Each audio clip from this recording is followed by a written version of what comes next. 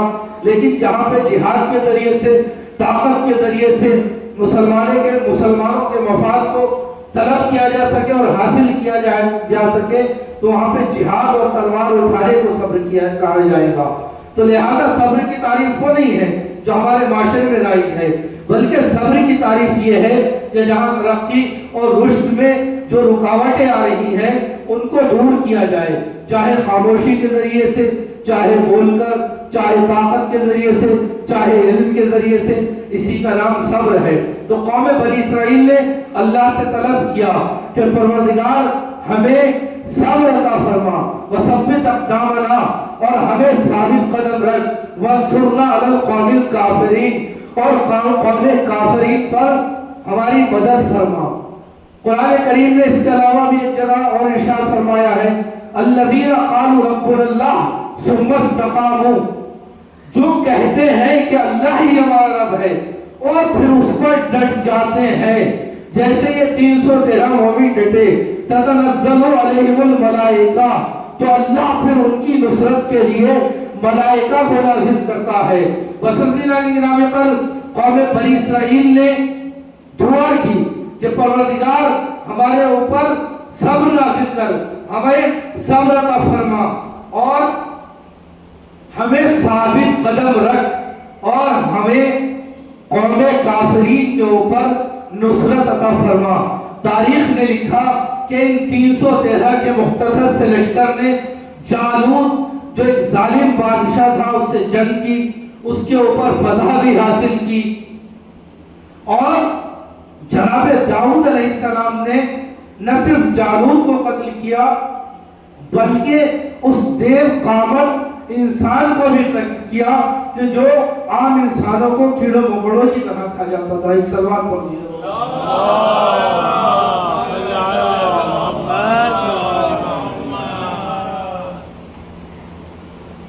اور اس واقعے کو قرآن نے اس طریقے سے یاد کیا، کم من فیعۃ قلیلۃ غلبت فیعۃ کثیرۃ، کتنے ایسے چھوٹے چھوٹے گروہ ہیں کہ جو زیادہ تعداد والے گروہوں پر غالب آ جاتے ہیں۔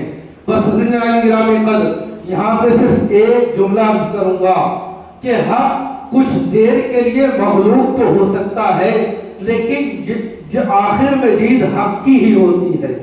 جب حق آتا ہے تو باطل درمیان سے چلا جاتا ہے۔ اب ذرا اس کو آپ غور فرمائیے، کم من فیعۃ قلیلۃ غلبت فیعتن کثیرتن. اگر ہاں شہدائے کربلا کو سامنے رکھیں تو کیا یہ آیت ان کی مصداق نہیں ہے کہ تھوڑا سا گروہ، کم لوگوں والا گروہ بڑی تعداد والے گروہ پر غالب آ جاتا ہے، اور یہ غلبہ 1400 سال سے اس گروہ پہ حاصل ہے اور تا روز قیامت حاصل رہے گا. اس لیے کہ امام حسین نے بڑے امتحان کے بعد اور آزمائش کے بعد کربلا کے میدان میں ان نگینوں کو اکٹھا کیا ہے، اور اللہ کا یہ چھوٹا سا وہ لشکر ہے کہ جو بڑی تعداد والی لشکر پر غالب آ جاتا ہے. بس عزیزان گرامی، کل امام حسین کربلا کی منزلوں کی طرف بڑھ رہے ہیں. تاریخ نے لکھا کہ جب امام حسین مقابل کی منزل میں پہنچے ہیں، راستے میں منزلوں میں سے ایک منزل ہے، امام حسین سو رہے تھے اور نیند کا غلبہ تھا. جب امام حسین علیہ السلام کی آنکھ کھلی تو امام حسین کلمہ استرجاع پڑھتے ہوئے اٹھے، انا للہ و انا الیہ راجعون. امام حسین علیہ السلام کے ایک فرزند ہیں جن کا نام ہے جناب علی اکبر. جناب علی اکبر علیہ السلام کے بارے میں ملتا ہے کہ یہ سورت میں بھی اور سیرت میں بھی امام حسین کے نانا جناب رسول اکرم سے شباہت رکھتے ہیں، اور علم و تقوی میں یہ عالم ہے کہ آپ نے اپنے جد مولا علیہ السلام سے اتنی حدیثیں نقل کی ہیں کہ آپ کو اس زمانے میں محدث کہا جاتا ہے، اور آپ کی سخاوت بھی مشہور ہے. آپ اس لشکر کے ساتھ اپنے بابا امام حسین علیہ السلام کے ساتھ موجود ہیں. آپ نے سوال کیا کہ بابا اس مقام پر یہ کلمہ استرجاع پڑھنے کا سبب کیا ہے؟ تو آپ نے جناب علی اکبر سے کہا کہ میں نے خواب میں ایک شخص کو دیکھا جو کہہ رہا ہے کہ لشکر آگے آگے بڑھ رہا ہے اور موت اس کے پیچھے پیچھے بڑھ رہی ہے، اور اب ہمیں یقین ہو گیا ہے کہ موت ہم سے ملحق ہو جائے گی. پلٹ کر جناب علی اکبر نے ایک سوال کیا کہ بابا جان کیا ہم حق پر نہیں ہیں؟ تو مولا امام حسین نے کہا کیوں نہیں، ہم حق پر ہیں اور حق کے راستے پر بڑھ رہے ہیں. تو جناب علی اکبر نے کہا کہ بابا جان کیا فرق پڑتا ہے کہ اگر موت ہمیں پالے. بہرحال یہ لشکر میدان کربلا میں پہنچتا ہے، اور وہ وقت آتا ہے کہ جب میدان کربلا میں صبح عاشور نمودار ہوتی ہے اور لشکر یزید اور لشکر امام حسین علیہ السلام کے درمیان جنگ کا آغاز ہوتا ہے. تاریخ میں لکھا ہے کہ جیسے ہی جنگ کا آغاز ہوا تو امام حسین نے اپنے فرزند سے کہا تقدم یا بنیا، میرے بیٹے آگے بڑھو. لیکن ابھی اصحاب و انصار موجود ہیں. اصحاب و انصار نے جناب علی اکبر کو پکڑ کر پیچھے بلا لیا کہ مولا جب تک ہم زندہ ہیں کیسے ہو سکتا ہے کہ جو شفیع رسول ہے وہ میدان میں چلا جائے. تاریخ نے لکھا ہے کہ جب بھی کوئی شہید آتا تھا اور کسی انسان کو مولا کے صحابی کو میدان میں جانا ہوتا تھا تو مولا پہلے اپنے فرزند جناب علی اکبر سے کہا کرتے تھے تقدم یا بنیا، اے علی اکبر آگے بڑھو. لیکن مولا امام حسین کے اصحاب و انصار تھے، جناب علی اکبر کو پکڑ کر پیچھے بنا لیا کرتے تھے. مولا یہ کیسے ممکن ہے کہ ہم زندہ ہو اور آپ کا فرزند رسول کی نشانی مقتل کی طرف چلے جائے. لیکن عزیزان گرامی قدر ایک وقت وہ بھی آیا کہ جب اصحاب و انصار نے اپنی شہادت پیش کر دی اور امام کی نصرت میں شہید ہو گئے، اور اب اقربا کی باری ہے. مولا امام حسین نے اپنے بیٹے جناب علی اکبر سے کہا تقدم یا بنیا. اب امام حسین نے میدان کارزار کے لیے اپنے بیٹے علی اکبر کو سجا دیا. لیکن مولا امام حسین کو اصحاب و انصار بہت یاد آئے ہوں گے. اے حبیب علی اکبر کو نہیں روکو گے، اے سونے پہلے علی اکبر کو نہیں روکو گے، اے علی اکبر کو نہیں روکو گے. اے میرے اصحاب و انصار دیکھو میرا بیٹا میدان کربلا میں جا رہا ہے. بس عزیزان گرامی قدر امام نے جلالی اکبر کو میدان کی طرف روانہ کیا، آسمان کی طرف کیا اور کہا پروردگار گواہ رہنا، اب میں قربانی کے لیے اس کو بھیج رہا ہوں جو صورت میں بھی سیرت میں بھی تیرے رسول کی شفاعت ہے.